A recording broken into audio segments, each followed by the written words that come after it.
2 Coríntios capítulo 2. Mas deliberei isto comigo mesmo, não ir mais ter convosco em tristeza. Porque se eu vos entristeço, quem é que me alegrará, senão aquele que por mim foi contristado? E escrevi-vos isto mesmo, para que, quando lá for, não tenha tristeza da parte dos que deveriam alegrar-me, confiando em vós todos, que a minha alegria é a de todos vós. Porque em muita tribulação e angústia do coração vos escrevi, com muitas lágrimas, não para que vos entristecesseis, mas para que conhecesseis o amor que abundantemente vos tenho. Porque se alguém me contristou, não me contristou a mim, senão em parte, para vos não sobrecarregar a vós todos. Basta-lhe ao tal esta repreensão feita por muitos. De maneira que, pelo contrário, deveis antes perdoar-lhe e consolá-lo, para que o tal não seja de modo algum devorado de demasiada tristeza. Por isso vos rogo que confirmeis para com ele o vosso amor. E para isso vos escrevi também, para por esta prova saber se sois obedientes em tudo. E a quem perdoardes alguma coisa, também eu. Porque se eu também perdoei alguma coisa, a quem a perdoei, por amor de vós o fiz, na presença de Cristo, para que não sejamos sobrepujados por Satanás, porque não ignoramos os seus ardis. Ora, quando cheguei a Troade para pregar o Evangelho de Cristo, e abrindo-se-me uma porta no Senhor, não tive descanso no meu espírito, porque não achei ali meu irmão Tito. Mas, despedindo-me deles, parti para Macedônia. E graças a Deus, que sempre nos faz triunfar em Cristo e por meio de nós manifesta em todo lugar a fragrância do seu conhecimento. Porque para Deus somos o bom perfume de Cristo nos que se salvam e nos que se perdem. Para estes, certamente, cheiro de morte para morte, mas para aqueles, cheiro de vida para vida. E para estas coisas, quem é idôneo? Porque nós não somos como muitos que ganham falsificando a palavra de Deus. Antes a falamos em Cristo com sinceridade, antes como de Deus, na presença de Deus. Você já parou para pensar por que tantos cristãos permanecem frágeis espiritualmente, mesmo rodeados de Bíblias, sermões e livros devocionais? Charles Spurgeon, o príncipe dos pregadores, não só refletiu sobre essa realidade, ele a combateu com uma verdade simples, mas profunda. Sem meditação bíblica, não há vida espiritual real.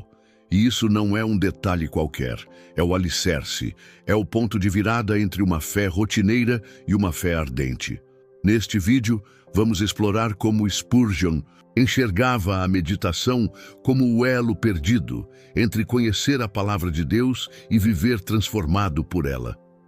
Prepare-se para uma jornada que vai confrontar sua rotina, desafiar sua fé e reacender o seu amor pela palavra. Não estamos falando de um ritual religioso, mas de um encontro vivo com o Criador, algo que molda, confronta e cura ao mesmo tempo. Spurgeon costumava dizer: as palavras de Deus são como pedras preciosas, devemos segurá-las entre os dedos da alma, observá-las sob a luz da graça e guardá-las no cofre do coração. Mas quem faz isso hoje em dia? Vivemos num tempo de pressa, de distração, onde até os cristãos consomem conteúdo espiritual como quem zapeia canais. Leem rapidamente, escutam superficialmente e partem para a próxima tarefa. Resultado? Corações cheios de informação, mas vazios de transformação. E o mais perigoso, muitos nem percebem que estão espiritualmente desidratados. A meditação bíblica, para Spurgeon, era como um fogo sagrado. Não bastava acender a vela. Era preciso deixá-la queimar até iluminar todo o interior da alma. Ele não via a Bíblia como um livro qualquer, mas como uma fornalha de glória onde Deus molda o caráter dos seus filhos. A palavra era para ele um espelho que revela quem somos e uma espada que separa o que deve morrer do que deve viver. Meditar era entregar-se ao bisturi divino, confiando que o corte cura. Você já tentou sentar-se com um único versículo, fechando os olhos, perguntando: Senhor, o que tu queres me ensinar aqui? Já chorou sobre um texto bíblico, não por emoção superficial, mas porque sentiu o peso da verdade eterna invadir seu coração? Spurgeon fez disso um hábito. Ele não media sua espiritualidade por quantos capítulos lia, mas por quanto da palavra o dominava. Meditação, para ele, era um processo de digestão espiritual. Não era sobre ler por ler, mas ler para viver. Num de seus sermões, Spurgeon disse: a leitura sem meditação é como tirar água de um poço com um balde furado. A palavra entra pelos olhos, mas sem meditação, não chega ao coração. E se não chega ao coração, não muda a vida. Por isso, ele clamava aos cristãos: leiam menos, meditem mais. O cristão que medita se torna um solo fértil, onde as sementes da Escritura geram frutos visíveis. É na pausa que o milagre acontece. E aqui está o ponto: a meditação bíblica exige tempo. E tempo, hoje, parece ser o bem mais escasso. Mas talvez não seja falta de tempo, talvez seja falta de prioridade. Gastamos horas nas redes sociais, maratonas de séries, conversas vazias e damos a Deus migalhas de atenção. Spurgeon via nisso um desastre espiritual. Ele dizia: não há desculpa para um cristão negligente da palavra. Cada minuto sem a Escritura é uma semente de fraqueza plantada no coração.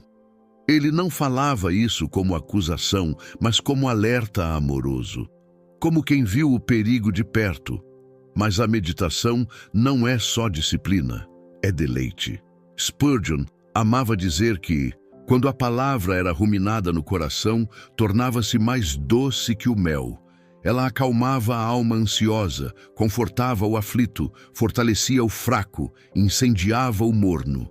Meditar era, para ele, respirar o próprio ar do céu. Era o modo mais íntimo de ouvir Deus. E quanto mais meditava, mais desejava meditar. Era um ciclo de paixão crescente pela verdade. Há um trecho em que Spurgeon declara: meditar é como colocar o ouvido na boca de Deus. Que imagem poderosa! Não se trata de uma prática mística, mas de comunhão real. É ali, no silêncio reverente da meditação, que os ruídos do mundo se calam e a voz do Espírito se torna clara. A Bíblia se torna um lugar de encontro, não apenas de instrução. É ali que as dúvidas se dissipam e a fé se firma. Spurgeon alertava também sobre o perigo de substituir a devoção pela rotina. Ele via muitos crentes se tornando mecânicos, liam a Bíblia porque era o que se esperava deles. Oravam com palavras repetidas, iam à igreja como hábito, mas sem meditação, tudo isso era casca sem fruto, era barulho sem vida, religiosidade sem intimidade. E ele gritava dos púlpitos: Deus não quer sua agenda, Ele quer seu coração. O que isso diz sobre nós hoje? Quantos de nós abrimos a Bíblia só para cumprir um plano de leitura? Quantos buscamos a palavra só quando estamos em crise? Spurgeon pregava que a meditação precisa ser diária, constante, proposital, não como obrigação, mas como fome. Ele dizia: o cristão verdadeiro anseia pela palavra como um homem faminto anseia pelo pão. E quem tem fome não se satisfaz com migalhas. Quer o banquete, quer o alimento quente da presença de Deus. E esse anseio muda tudo. Quando meditamos de verdade, a Escritura não é mais um texto antigo. Ela se torna viva, afiada, penetrante. Ela denuncia o pecado escondido. revela a glória de Cristo, acende o fogo da santidade. Spurgeon conhecia esse poder. Por isso, nunca pregava algo que antes não tivesse mastigado, digerido, vivido. Sua pregação era fruto daquilo que queimava em sua alma. Ele não levava ao púlpito teoria, mas verdade encarnada. É fácil admirar a eloquência de Spurgeon, mas sua profundidade não vinha do talento, vinha da entrega. Ele passava horas meditando antes de cada sermão. Muitas vezes, ajoelhado com a Bíblia aberta, clamando: Senhor, grava essa palavra em mim antes que eu a leve aos outros. Ele sabia que um pregador só pode incendiar corações se ele mesmo estiver em chamas. E essa chama nasce na meditação. Que exemplo poderoso! Pregadores, líderes, pais, jovens, todos nós somos chamados a viver a palavra antes de proclamá-la. E isso começa com meditação. O mundo não precisa de mais vozes religiosas, mas de vidas inflamadas pela verdade. A verdadeira autoridade espiritual nasce da comunhão, não do conhecimento. E Spurgeon era a prova viva disso. A igreja precisa reaprender a meditar, não com fórmulas ou modismos, mas com reverência, com sede, com o coração nu diante de Deus. Spurgeon acreditava que a meditação era a arma esquecida dos santos. Por isso, tanto enfatizava: o silêncio com a palavra é o solo onde cresce a verdadeira piedade. Sem meditação, a alma permanece estéril. Com meditação, floresce até no deserto. Neste vídeo quero te desafiar. Reserve hoje 15 minutos para meditar num único versículo. Desligue o celular, feche a porta, respire fundo, leia lentamente, pergunte a Deus o que Ele quer revelar e fique ali. Simplesmente fique. Você vai se surpreender com o que o céu pode derramar num coração disponível. Deus fala, mas só ouve quem silencia para escutar. E se isso tocar sua vida, torne isso um hábito. Transforme sua rotina devocional. Reduza a pressa, aumente a profundidade. Faça da meditação bíblica a coluna da sua espiritualidade. Que sua alma anseie mais por profundidade do que por velocidade. E que a palavra não apenas visite sua mente, mas faça morada em seu coração. Como Spurgeon dizia, não precisamos de novos métodos, mas de corações antigos que amam profundamente o Deus da palavra. Que esta seja nossa oração. Que a geração atual redescubra a glória escondida na meditação. Que sejamos o povo do livro, não só na leitura, mas na vivência.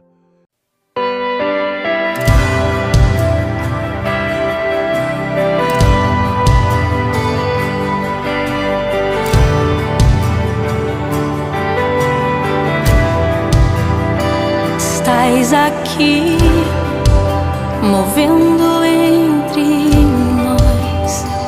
Te adorarei, te adorarei.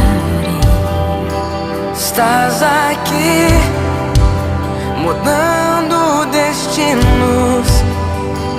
Te adorarei, te adorarei.